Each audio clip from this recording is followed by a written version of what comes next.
শামসুমনের সাথে সম্পর্ক খারাপ ছিল এমন মানুষ খুঁজে পাওয়া যাবে না। একজন মানুষ হিসেবে ও তো অসাধারণ ছিল, সজ্জন ব্যক্তি ছিল, এবং কেউ বলতে পারবে না কোনোদিন যে শামসুমন কারোর সাথে খারাপ ব্যবহার করেছে, কারোর সাথে রাগ হয়ে কথা বলেছে। তো সহকর্মীর চাইতে একজন মানুষ হিসেবে অসাধারণ সজ্জন একজন মানুষ ছিল, বন্ধুবৎস ছিলেন।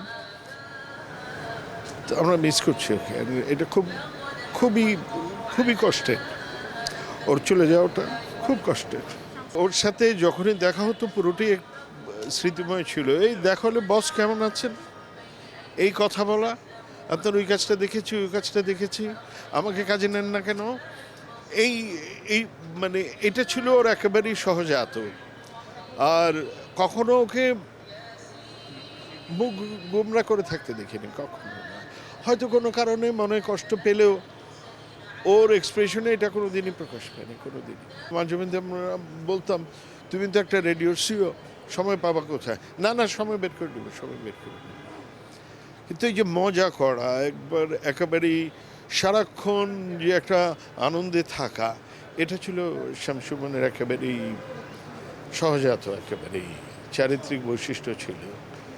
আর এটা খুবই বেদনাদায়ক, খুব খুব বেদনাদায়ক। আমি তো এটা ভাবতেই পারিনি। আমি শুটিং শেষে কালকে আমি এমনি মোবাইলে ছবি দেখছিলাম, হঠাৎ দেখলাম যে ওর ইয়াং এজের একটা ছবি, দেখে খুব ভালো লাগলো, একটু হাসলাম যে ওকে দেখতে অনেক ভালো লাগছিল, কারণ বেশ আগের ছবি। তারপরে ছবিটা দেখে তখন থেকে তো এই পর্যন্ত আমি স্তব্ধ।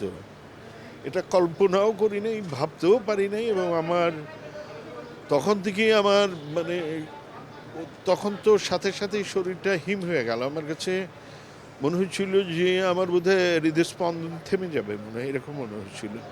শামসুমন নাই, এরকম একটা কর্মচঞ্চল, এরকম একটা প্রাণবন্ত একটা ছেলে চলে যাবে, এটা একেবারেই অবিশ্বাস।